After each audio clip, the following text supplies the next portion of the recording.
D'une clinique de la place transférée au CHU de Cocody, au 12e étage, porte 13, une tête pleine et bien faite se meurt. Yapi Didier, c'est de lui qu'il s'agit. Aux États-Unis, il y a les spécialistes pour pouvoir enlever la partie du poumon gâtée qui est en train de créer une surinfection et détruire les autres parties.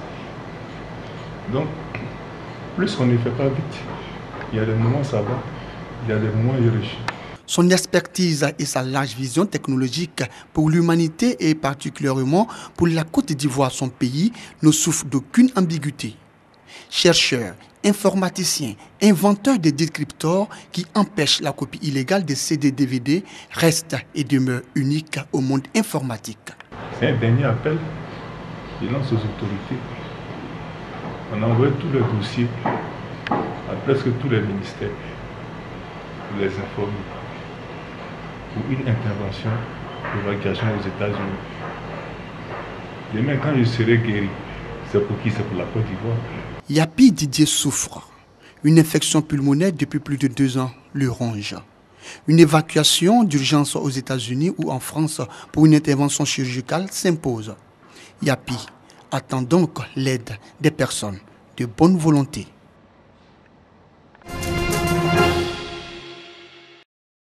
La Côte d'Ivoire demeure le pays le plus affecté par le VIH-Sida selon l'ONU-Sida, avec une prévalence estimée à plus de 3,7% en 2011. L'ampleur de cette maladie, une situation qui ne laisse pas indifférente la direction de l'alphabétisation et de l'éducation non formelle, direction sous tutelle du ministère de l'Éducation nationale et de l'enseignement technique. Cette direction initie donc un atelier en vue d'apporter sa contribution aux actions d'information et de sensibilisation sur la santé de la reproduction et le VIH-Sida. La Côte d'Ivoire reste l'un des pays les plus affectés par le VIH-Sida. Les séances d'alphabétisation apparaissent donc comme une stratégie adaptée qui répond parfaitement aux besoins spécifiques de ces cibles. L'initiative de la direction de l'alphabétisation et de l'éducation non formelle bénéficie du soutien de l'UNESCO. Cet atelier revêt donc d'une importance capitale pour l'UNESCO. En réalité, les thématiques abordées ne sont pas nouvelles dans la lutte contre le VIH-Sida ou touchant les questions de santé et de reproduction. Pour les participants, cet atelier d'élaboration de modules d'alphabétisation et de l'éducation non formelle vient à point nommé. Durant 4 jours, des travaux en plénière et en commission ont permis de mettre en œuvre des moyens en vue d'éviter le VIH-Sida et améliorer la santé de la reproduction. Dans le département des Zenoula, c'est la ville de Maminigui qui a abrité la cérémonie de la 62e journée mondiale des malades de la lèpre.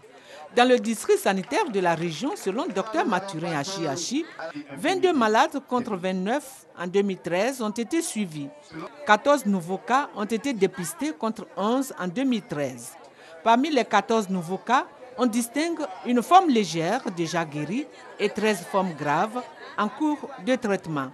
Le préfet Basile Niamke a dit toute sa satisfaction à l'endroit du directeur du district sanitaire ainsi que des agents qui font preuve de dévouement envers les malades.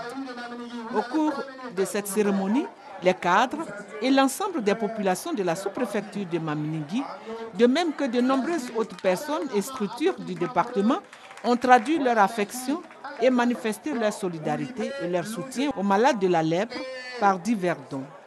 Le porte-parole des malades a remercié tous les donateurs qui ont bien voulu exprimer leur sympathie à leur égard.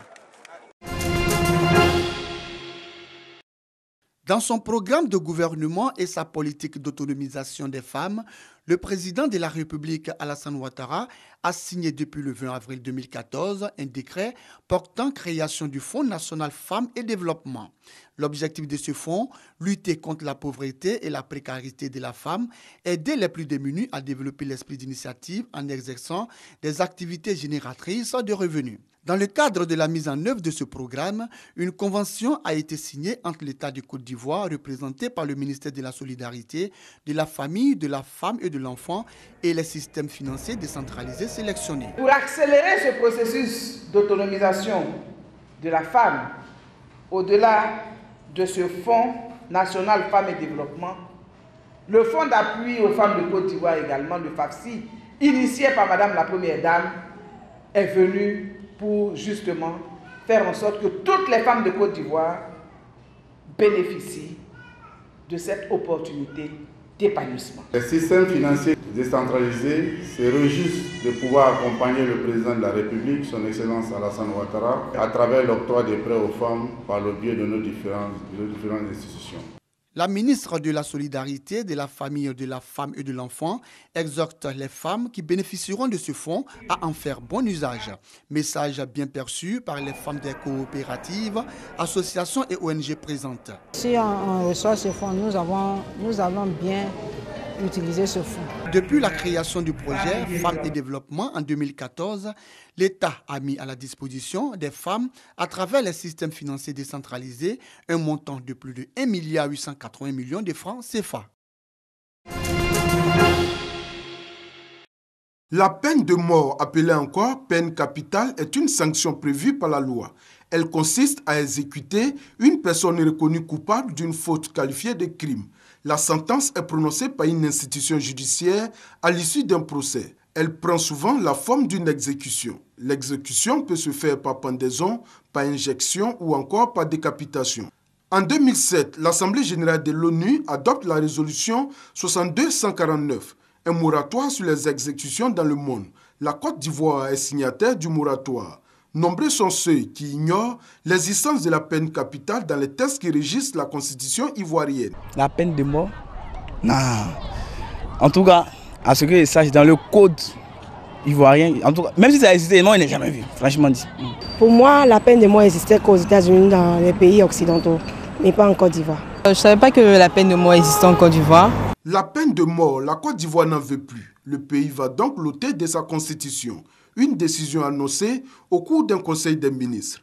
Selon Amnesty International, environ 800 personnes dans le monde sont mortes exécutées dans 22 pays en 2013. Des chiffres en hausse de 15% par rapport à l'année 2012. Le grand nombre de pays, c'est en Asie et aux États-Unis. Dans certains États comme le Texas, où il y a encore du travail à faire, que ceux qui abolissent, plus la liste devient grande, plus la lutte devient facile, parce qu'on devient nombreux. Un seul pays, chaque année, abolit la peine de mort. Pour nous, c'est une victoire. Il y a un travail à faire, mais nous sommes convaincus qu'un jour on arrivera.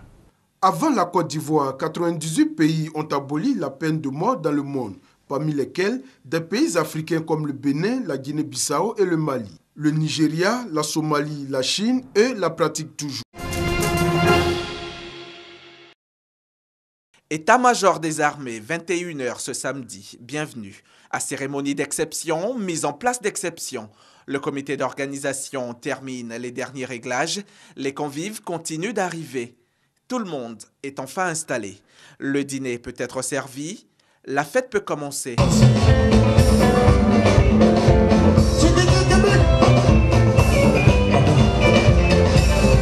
Vous êtes au bal des armées. Bal des armées pour mettre en lumière la parfaite cohésion entre les forces républicaines de Côte d'Ivoire et toutes les autres forces en Côte d'Ivoire.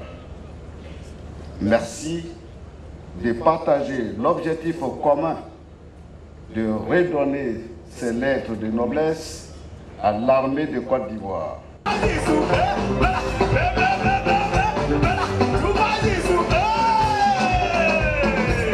L'organisation de ce dîner gala réjouit au plus haut niveau.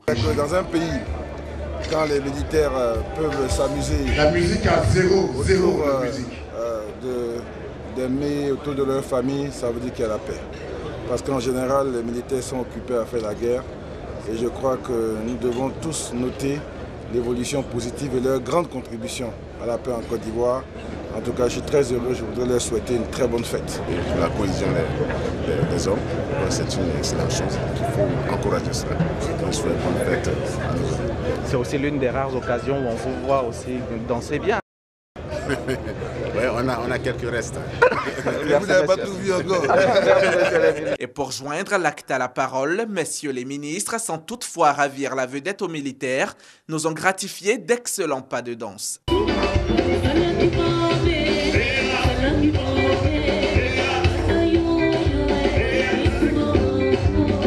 Et bien sûr, ils sont accompagnés des militaires, ou plutôt des chorégraphes en tenue.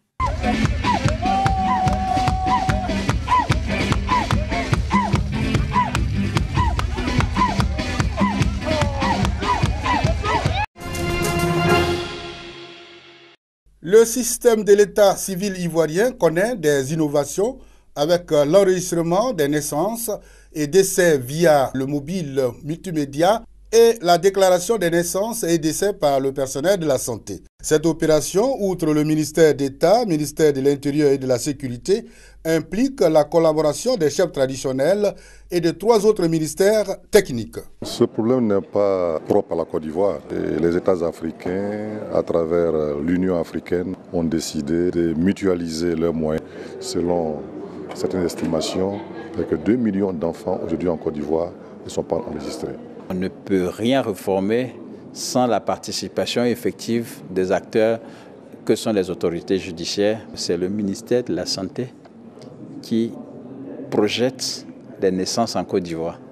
Donc, il faudrait qu'on travaille d'un commun accord pour pouvoir mettre à la disposition des décideurs des données fiables. Ce nouveau mécanisme a été expérimenté avec l'appui technique et financier de l'UNICEF et de l'UNFPA sur une période de 3 mois dans 6 localités du pays: Korogo, Béoumi, Soubré, Diokwe, Tiasalé et Atekoubé. C'est donc pour restituer et valider les résultats que tous les acteurs des opérations pilotes se sont retrouvés à Yamoussoukro. L'état civil, c'est avant tout une panoplie de lois même.